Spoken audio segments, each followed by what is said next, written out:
Baik, selamat datang di podcast Political Energy.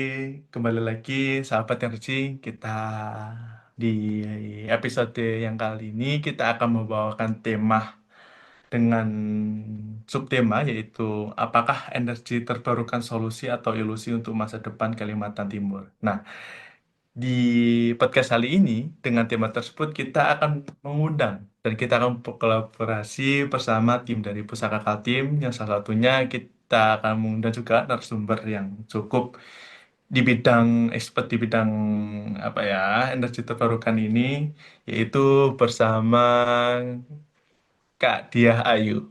Halo, selamat datang Kak Diah Ayu. Ini saya Mbak manggil Mbak atau Kak atau gimana ini? Bebas, Biar enak ya. bebas dia Oke. juga boleh. Kita masih seumuran kok, Kak. Oke, oke.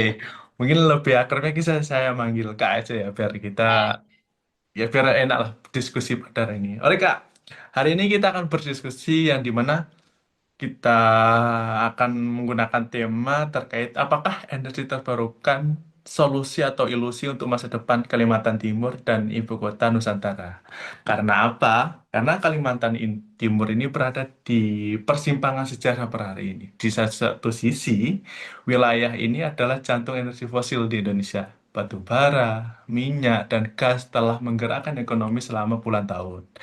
Namun, di sisi lain, hadir sebuah visi besar di mana ada ibu kota nih, ibu kota Nusantara. Ini di mana digadang-gadang menjadi kota masa depan yang hijau, berkelanjutan, dan berbasis energi terbarukan. Mungkin, apakah energi terbarukan benar-benar solusi bagi masa depan Kalimantan Timur, terutama ibu kota negara ini yang baru ini, atau IKN kita nyebutnya, atau justru hanya ilusi kebijakan indah di atas kertas, tapi rapuh di lapangan. Nah, di tengah janji transisi energi yang gimana Pak Prabowo menggunakan swasembada energi dan kepentingan politik lain sebagainya, energi hijau dan lain sebagainya. Nah, lantas siapa yang nanti yang diuntungkan dan siapa yang nanti yang akan dikorbankan dan sejauh mana komitmen negara terhadap masa depan energi berkelanjutan.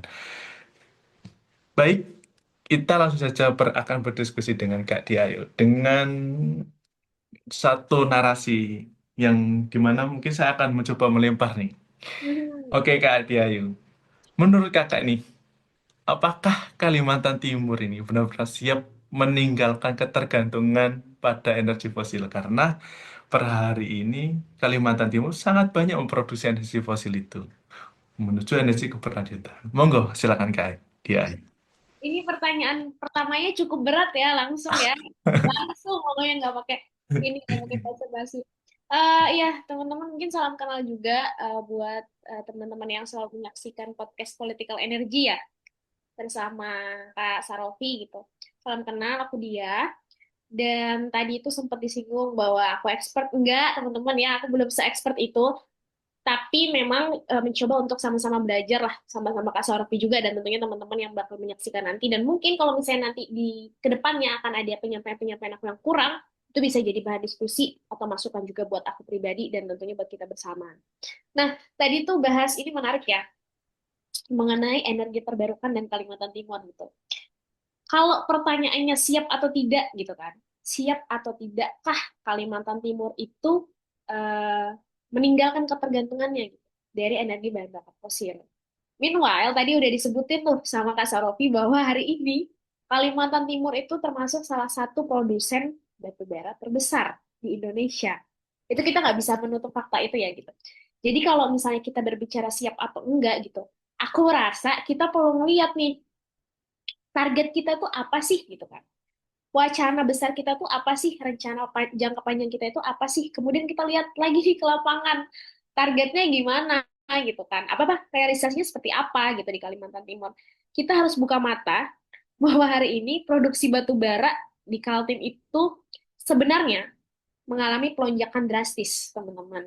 Dan Kak Sorofia, dari tahun 2020 sampai 2024 pelonjakan drastisnya itu cukup drastis gitu, dari angka 268 juta sampai kalau tidak salah 368 juta ton.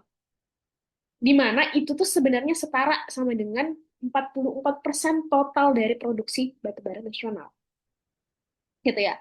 Sebenarnya kalau kita misalnya ngelihat fakta gitu dengan wacana atau rencana besar negara kita ini gitu kan, sebenarnya itu sudah terdapat gap kontradiksional tuh di situ, kontradiktif antara apa yang mau kita tuju sama kenyataannya di lapangan gitu.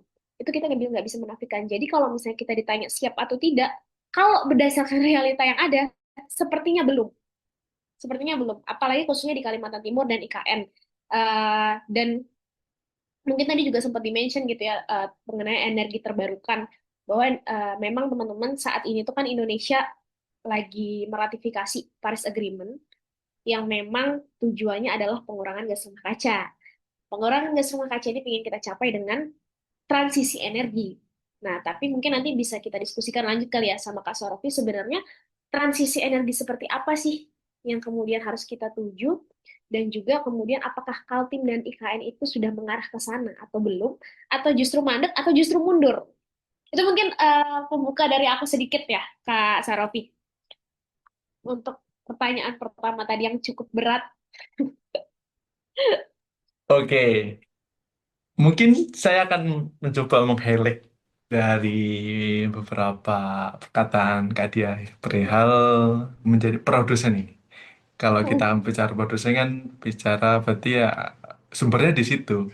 Maka secara tidak langsung hidup apa per hari ini sedikit banyaknya masih bergantung dengan energi fosil. Nah, kalau kita melihat tren apa ya, kalau saya bisa boleh menarik nih, kalau kita akan beralih dari energi yang terbarukan, sebenarnya apa sih tantangan terbesar dalam transisi energi di wilayah Kalimantan Timur ini, terutama karena selama ini hidupnya ini dari batu bara, dari energi fosil ini. Menurut Kak Dia apa sih? Kalau kita apa ya, kita mengolah tren energi baru terbarukan di wilayah yang sudah mungkin apa ya, cenderung ini Sangat ekstraktif ya. ekstraktif, Sangat. cenderung Oke, apa tantangan terbesarnya sih, Mbak? oke, oke. Kak Sarofi sebelumnya pernah ke Kaltim belum sih, Kak? Saya sebenarnya belum pernah nih. Insya Oh, Allah saya belum akan mencoba pernah. untuk ke sana ini. Ya, betul. Harus coba ya. Harus coba untuk ngelihat sendiri tantangannya apa sebenarnya. Karena gini, teman-teman political energy juga. Saat ini kebetulan kalau saya pribadi gitu ya, domisilinya itu di Balikpapan. Jadi kan Kalimantan Timur tuh cukup luas ya. Tapi memang kalau untuk daerah yang banyak untuk memproduksi energi fosil, khususnya batu bara gitu kan, pasti teman-teman dari luar Kalimantan Timur tahu lah batu bara itu di mana gitu kalau di Kalimantan Timur. Itu tersebar. Ada yang di Kutai Kartanegara, ada di Kutai Timur, Berau gitu. Dan bahkan baru-baru ini begitu, ada juga dugaan tambang ilegal di Balikpapan gitu. Nah, hal yang ibaratnya wilayah yang sebenarnya tidak biasa jadi batu bara pun bisa ditemukan gitu loh di Balikpapan. Nah, kemudian tadi kalau berbicara tantangan gini ya teman-teman. Eh, Berangkat dari fakta yang tadi udah kita coba untuk obrol di pertama, pertama kita itu produsen batu bara terbesar, ya kan? Nah, sebenarnya hari ini fakta lain dan angka lain bahkan menyatakan kalau misalnya kita itu Indonesia itu merupakan produsen terbesar kedua batu bara, ya kan? Dan hampir 2% dari PDB negara itu sumbernya adalah dari batu bara. Nah, itu dulu. Nah, kemudian dari pemasukan itulah yang biasanya juga turut digunakan kembali oleh negara untuk membangun infrastruktur-infrastruktur yang berskala besar, gitu. Itu fakta yang tidak bisa kita hilangkan. Nah, kemudian tantangannya apa sih? Menurut aku pribadi gini, kita menghadapi tantangan yang multidimensional, Kak Sarafi. Jadi nggak cuma satu dimensi nih, banyak dimensi-dimensi lain. Multidimensional itu kita tidak hanya berbicara tentang lingkungan, kita tidak hanya berbicara tentang sosial, tapi kita nanti bakal berbicara juga tentang ekonomi yang sudah pasti bakal terpengaruh kayak gitu. Mungkin kalau mau dikerucutkan gitu ya, sebenarnya hari ini tantangannya pertama, aku ingin bilang bahwa ada perbedaan POV. sebelum podcast ini juga aku mencoba untuk sedikit melakukan desk research atau riset pribadi gitu kan, kecil-kecilan, bahwa terdapat perbedaan POV atau point of view antara pemangku kepentingan. Pemangku kepentingan ini siapa aja sih? Ada pelaku industri gitu kan, yang kemudian melakukan industri ekstraktif itu sendiri atau bahan bakar fosil itu sendiri. Kemudian ada pemerintah, ada juga lembaga masyarakat dan organisasi internasional. Di mana letak beda POV-nya? Sebenarnya letak beda POV-nya tuh lebih ke gini. Pelaku industri energi bahan bakar fosil ini itu pendekatannya lebih kepada teknologi dan ekonomi gitu. Mereka lebih memikirkan bagaimana caranya eh, menciptakan lanjutan produk turunan dari batu bara itu sendiri, instead of menghapuskan itu secara perlahan. Meskipun secara rangka kebijakan besarnya gitu ya, pinginnya sih dihapuskan gitu kan. Pinginnya sih dihapuskan 2045 nol deh emisi gitu. Pinginnya seperti itu. Tapi pada faktanya kita beda POV nih. Itu dulu. Jadi mereka lebih mengedepankan pendekatan perbaikan teknologi untuk ngurangin dampak dari energi fosil itu sendiri. Nah, sedangkan masyarakat, khususnya masyarakat lokal dan terdampak serta kelompok rentan dan organisasi internasional itu biasanya pendekatannya lebih kepada lingkungan sama sosial. Lebih kepada gimana kita itu mempercepat supaya batu bara ini dihapuskan gitu. Akselerasi penghapusan batu bara dan energi fosil lainnya ya, itu tantangan pertama. Masih banyak sebenarnya tantangan lain. Tantangan kedua menurut aku adalah political will dan kurang matangnya kemampuan perencanaan pemerintah. Kenapa aku bilang kurang matang gitu ya? Karena gini, kita terikat Paris Agreement. Kita terikat banyak sekali ratifikasi perjanjian yang pingin bahwa kita transisi energi nih, pelan-pelan ke energi terbarukan atau energi hijau gitu kan. Tapi sebenarnya dari regulasi yang ada, itu justru tidak matang perencanaannya.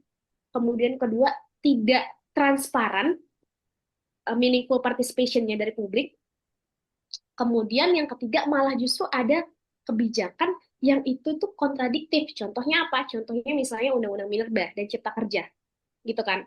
Kita tuh pingin pelan-pelan batu bara dihilangkan, tapi lewat undang-undang itu justru membuka lebar nih perizinan itu lebih mudah aksesnya.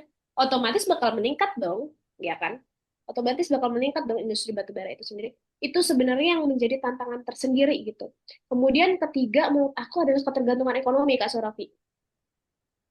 Kita kalau Kak Surafi mungkin ke Kalimantan Timur gitu ya, nanya orang gitu kan, orang mau kerjanya di mana sih gitu. Mereka bakal jawab, aku bakal mau kerjanya di migas ya atau batu bara gitu. Itu merupakan prestis tersendiri gitu bagi mereka. Kita tidak bisa menghilangkan itu bahwa hari ini iya kita harus mengatakan batu bara itu udah nyerap 11% ketenaga kerjaan di Kalimantan Timur. Itu diakuin gitu ya based on data. Dan bahkan kepala Dinas Energi dan Sumber Daya Mineral Kaltim itu sendiri bilang kalau misalnya 68% ekonomi Kaltim itu dari batu bara. Jadi itu tantangan yang menurut aku besar. Dan juga tantangan selanjutnya adalah pendekatan bottom up yang kurang maksimal. Bottom up yang kurang maksimal, serta kalau dari faktor eksternal ya, gimana kita bersaing mengenai pendanaan untuk mewujudkan peralihan energi tersebut. Itu mungkin sedikit dari aku, Kak Sarofi. Oke, mungkin saya menyimaknya nih, apa ada beberapa item ya, beberapa kita harus melihat dari perspektif ekonomi, perspektifnya sosial dan lain sebagainya. Cukup sangat berdampak nantinya kan, bila mana apa transisi ini kalau digaung apa ya, kalau kita meneruskan terus seperti itu. Nah, kalau melihat ini ya, saya akan coba apa melempar isu lagi nih dari kacamata Boleh. Kak Dia Ayu sendiri. Apakah sangat memungkinkan ya perihal transisi energi ini di Kalimantan sendiri? Karena per hari ini kan candunya orang perihal energi kan masih di energi fosil per hari. Apalagi di Betul. Kalimantan menjadi produsen. Menurut kacamata Kak dia sendiri, apakah sangat memungkinkan transisi ini? Dan kalau sangat memungkinkan, kira-kira kapan seperti itu? Oke. Ini agak tricky ya pertanyaannya ya, karena cukup cukup membuat kita harus memproyeksikan misalnya berapa tahun ke depan kita akan seperti apa.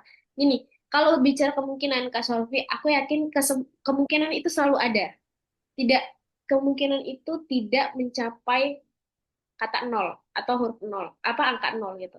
Jadi kemungkinan pasti selalu ada. Nah, tapi kalau kita berbicaranya pertanyaannya sangat mungkin, itu kita perlu balik tanya lagi gitu ke fakta hari ini. Jadi kalau misalnya ditanyakan sangat mungkin gitu ya, hari ini aja teman-teman mungkin tadi sempat di-mention juga tentang IKN. Ya, hari ini kita ada mega proyek atau proyek strategis nasional bernamakan IKN atau Ibu Kota Nusantara. Yang sebenarnya kalau kita bicara IKN itu dapat pasokan listrik 150 megawatt kalau tidak salah.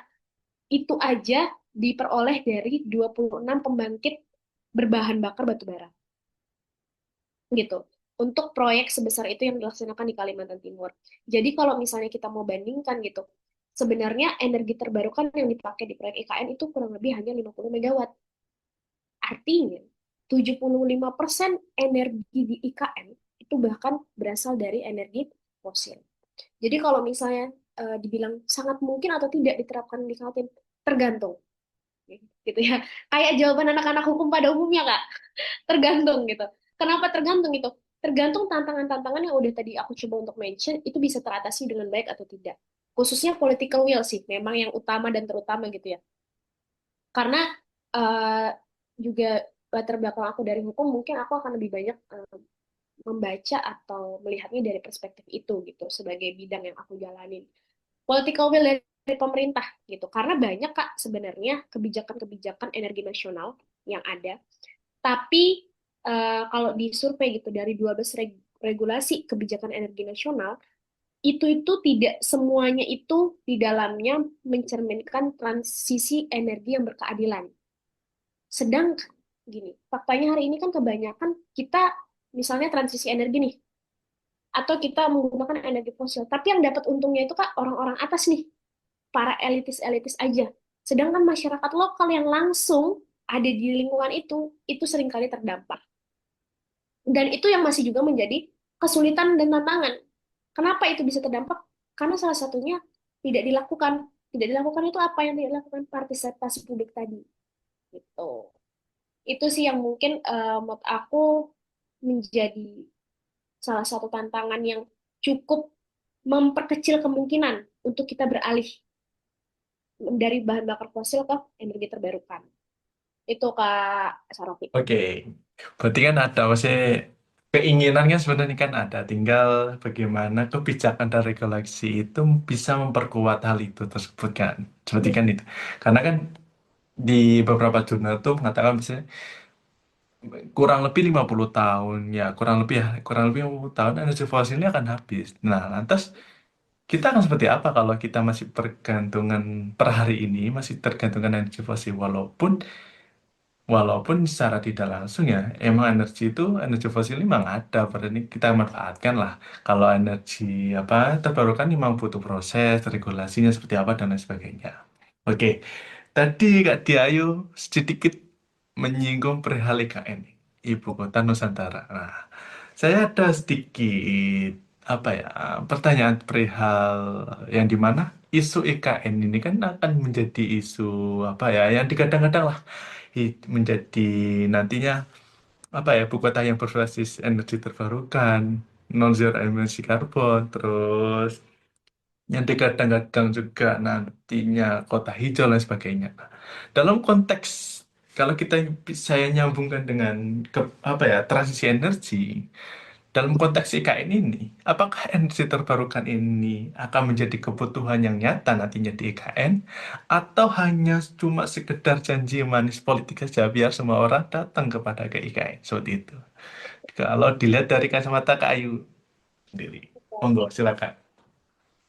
oke, tadi antara dua ya, kebutuhan nyata atau simbol politis ya untuk kemudian menarik. Oke, sebenarnya sejauh ini ya Kak Sarofi di IKN dengan adanya IKN sebenarnya memang cukup menarik pendatang-pendatang dari luar Kalimantan Timur. Ya, jadi memang pada awal-awal IKN dibangun itu cukup ada peningkatan dari sisi ekonomi lah, UMKM, kemudian juga pendatang-pendatang luar itu banyak yang tertarik untuk melaksanakan bisnisnya di sini, gitu kan. Itu faktanya. Nah, tapi kalau misalnya ngelihat hari ini di IKN lagi-lagi gitu ya, IKN sudah berjalan, IKN sudah dibangun, meskipun tidak tahu. Karena kan kemarin isu-isunya adalah bahwa IKN ini tetap berjalan tapi mengalami perlambatan, ya kan? Nah, eh, kalau misalnya kita ngelihat fakta pada hari ini, aku pengen bilang sebenarnya kayak pemerintah ini kayak mau tapi tak mau gitu. Mau tapi tak mau. Kenapa mau tapi tak mau gitu? Kalau dibilang butuh, kita butuh. Butuh transisi energi itu. Butuh gitu ya. Kenapa? Karena tadi sejalan dengan apa statementnya Kak Rofi bahwa kita tidak bisa menghindarkan bahwa energi fosil ini beberapa puluh tahun dan ratusan tahun ke depan itu bakal habis. Meskipun Kalimantan Timur sebagai produsen terbesar gitu misalnya. Nah, tapi kalau misalnya kita berbicara hari ini faktanya, aku merasa itu seperti simbol politis saja. Kenapa seperti simbol politis saja? Karena tidak didukung dengan kebijakan yang terencana, kemudian tata kelola. Karena kalau kita berbicara kan transisi energi ini, payung pertamanya adalah kebijakan. Kebijakan itulah yang akan menentukan bagaimana pelaksanaannya di lapangan, gitu. Karena kita sering kali juga dihadapkan segini, Kak Rofi, hubrukan antara kepentingan ekonomi jangka pendek sama kepentingan ekonomi jangka panjang. Ekonomi jangka pendek kita akan berbicara mengenai hilirisasi dan lain-lain. Tapi jangka panjangnya kita berhadapan dengan bagaimana supaya kita bisa mewujudkan transisi energi bersih. Nah, itu yang masih agak sulit dilaksanakan ketika keadaan politiknya seperti ini. Political will pemerintahnya seperti ini. Gitu. Jadi kalau aku merasa kebutuhan nyata, sepertinya enggak juga deh kalau misalnya melihat kenyataan yang ada di lapangan. Gitu.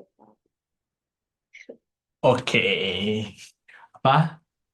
Cukup menarik apa kita berdiskusi pada malam hari ini. Nah, saya akan mencoba mendalami terus ini terkait Kalimantan Timur dan sebagai produsen yang apa ya, produsen terbesar batu bara di Indonesia.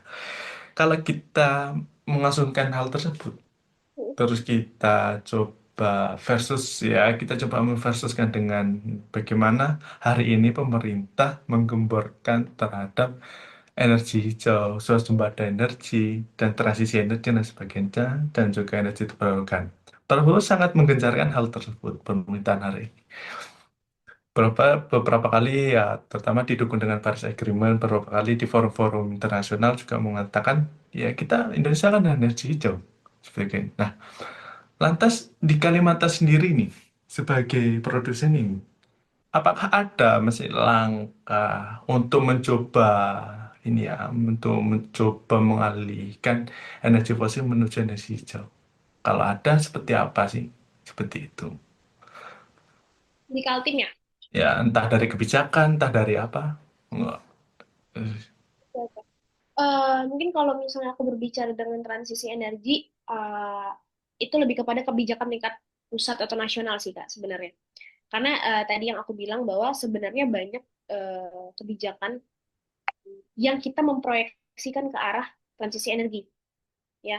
Misalnya itu tadi kalau lewat awalnya itu lewat Perpres nomor 98 2021. Itu kan sebenarnya pintu pembuka.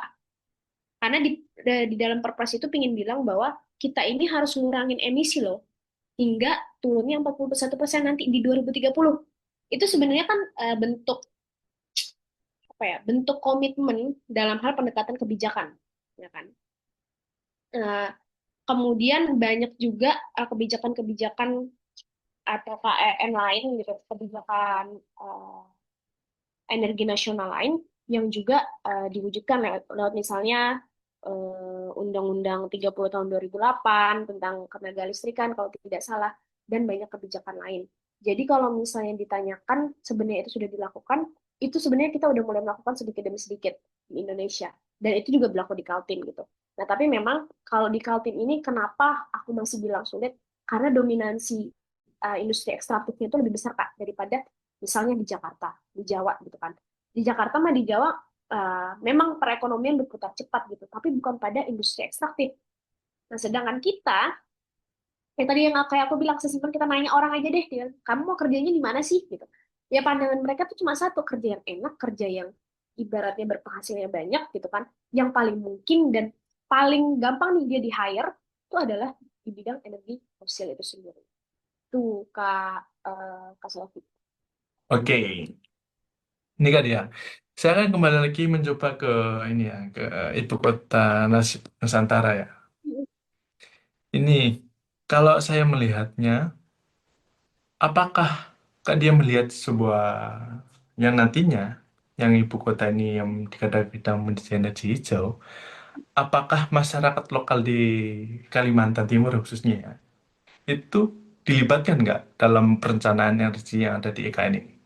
Entah seperti apa, entah apa ya, suara pemikir dan teknisinya dan lain-lain, apakah itu dilibatkan atau hanya cuma sebagai ya numpang saja seperti itu, menurut Kak Dia?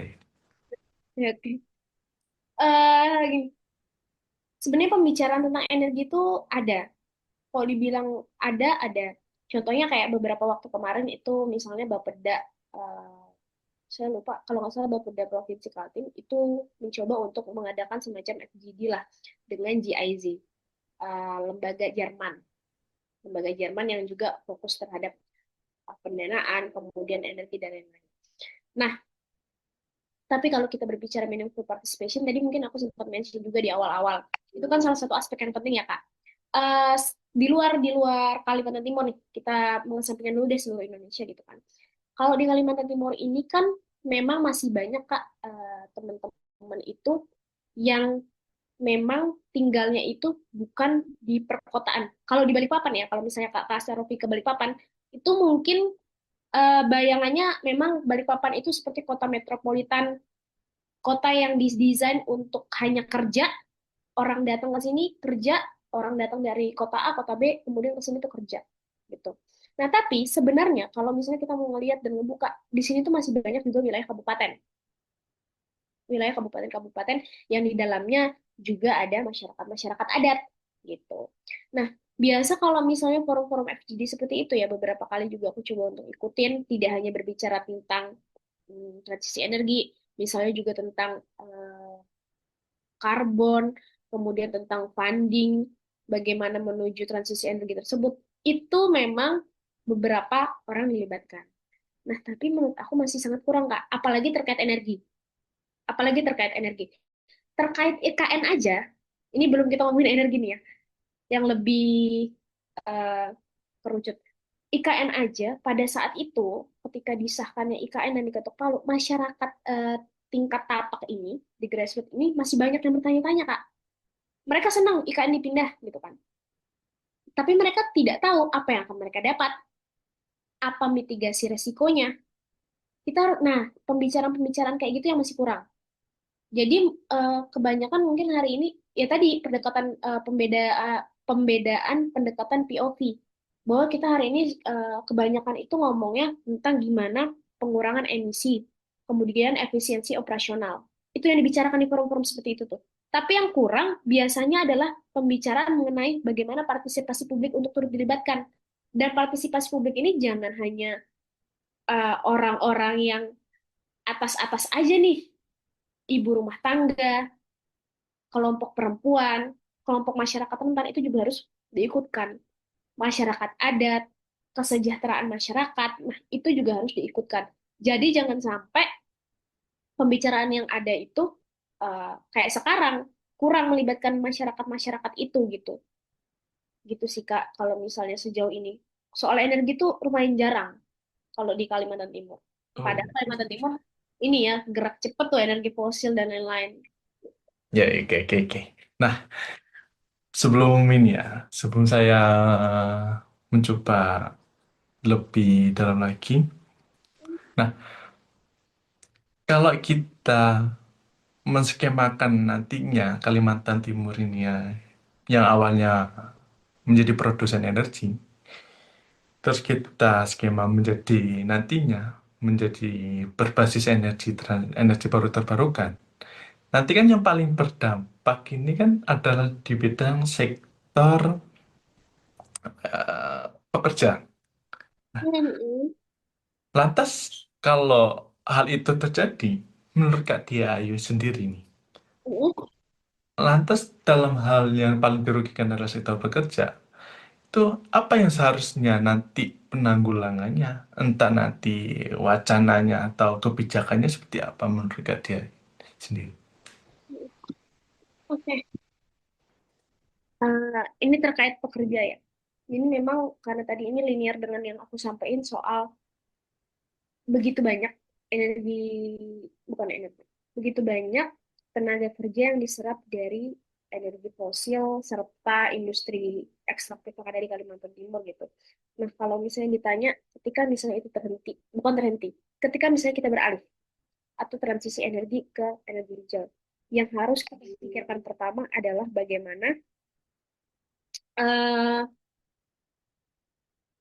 ibaratnya payung kebijakannya itu diatur mengenai kan itu Kementerian SDM juga menyatakan bahwa cukup banyak kalau misalnya kita berhenti, ini cukup banyak loh yang terdampak. Itu cukup banyak sekali tenaga kerja yang terdampak.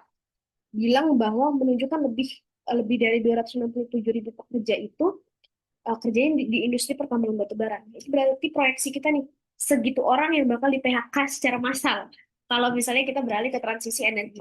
Nah, lalu kemudian apa yang harus kita perhatikan gitu. Nah, sebenarnya yang harus kita perhatikan adalah payung kebijakannya, Kak Sarofi. Payung kebijakannya gimana kita mengatur bahwa dengan kita menghentikan batu bara secara perlahan, kita tidak semata-mata mengkat mereka,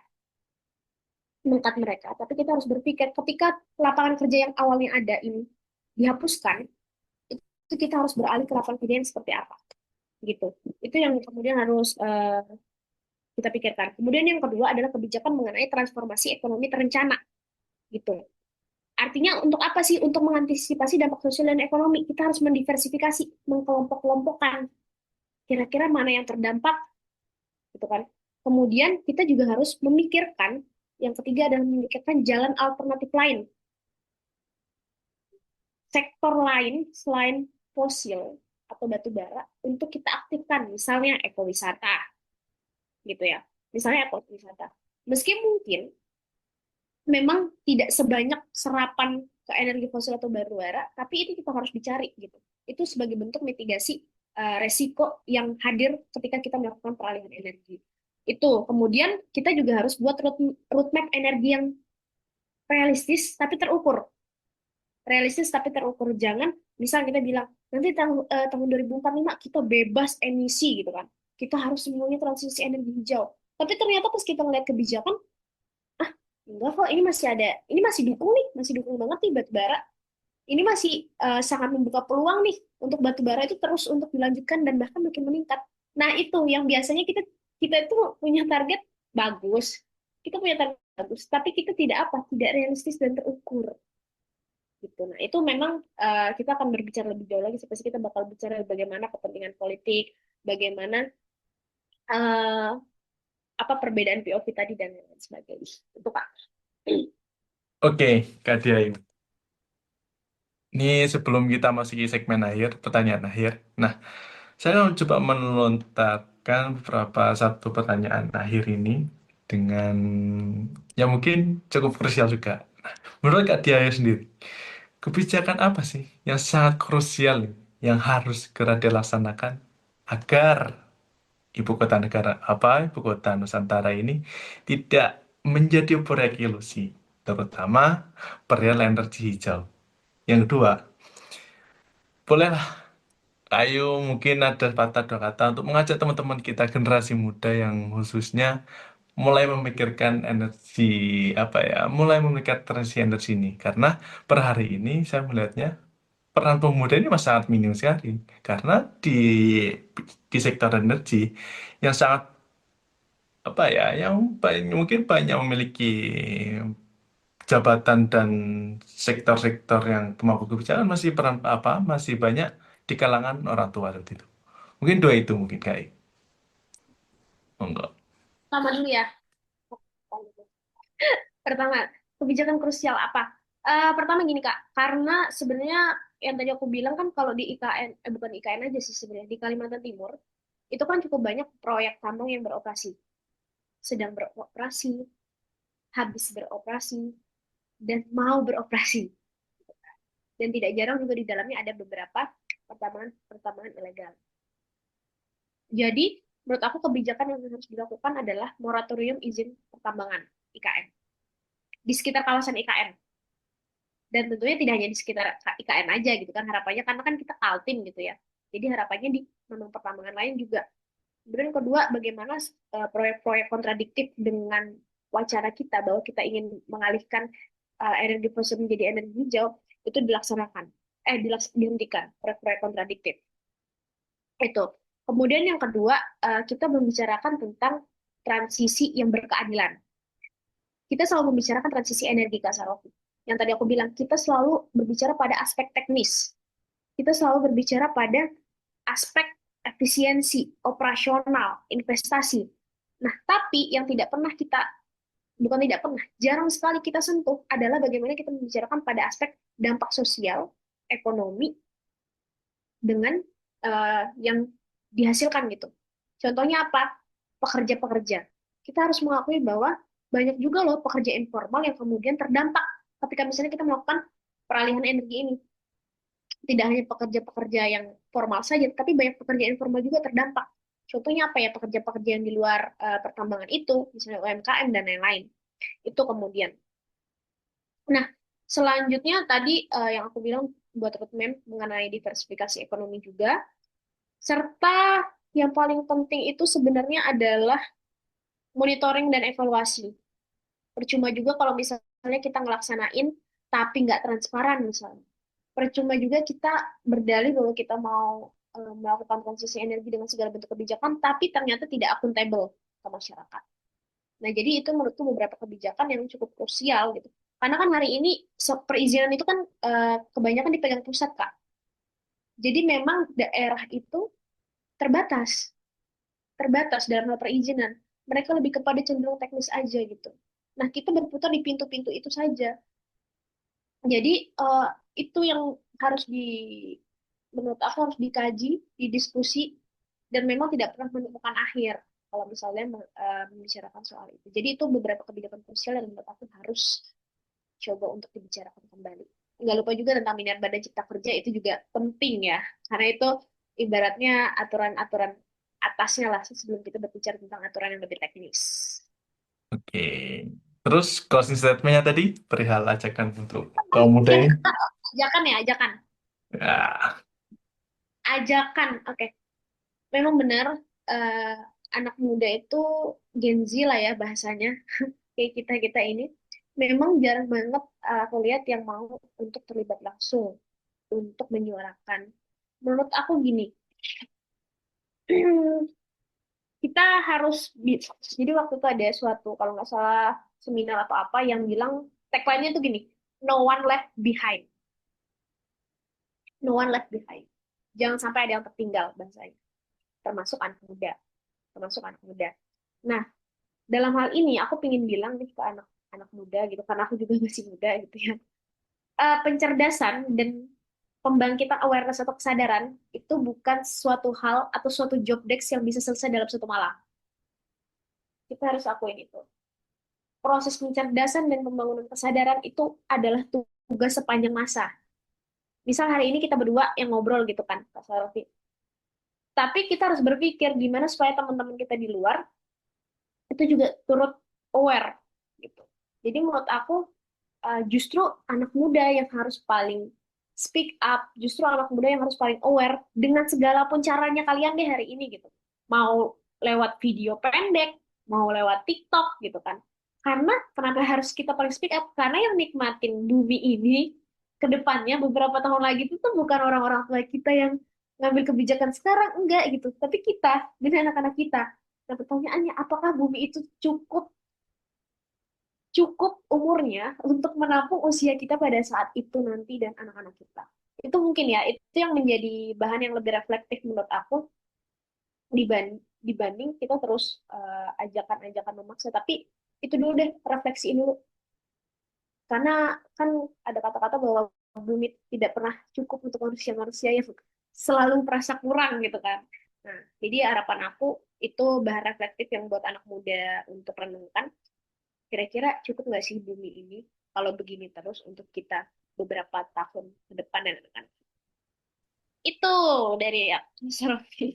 Oke, terima kasih Kak Dia Ayu atas diskusinya di episode kali ini yang dimana sangat menarik dan mungkin bagaimana sih seharusnya kita di golongan milenial ya, golongan milenial atau Gen Z seharusnya mengambil peran nih, terutama isu-isu energi karena ke depan kita akan kalau apa ya, kalau kita masih bergantungan energi fosil, sedangkan energi fosil nanti akan habis, kita akan tidak tahu lagi seperti apa nanti ke depan karena 1 kali 24 jam kita berkegiatan dan sebagainya kita membutuhkan energi mulai bangun tidur sampai kita tidur seperti itu.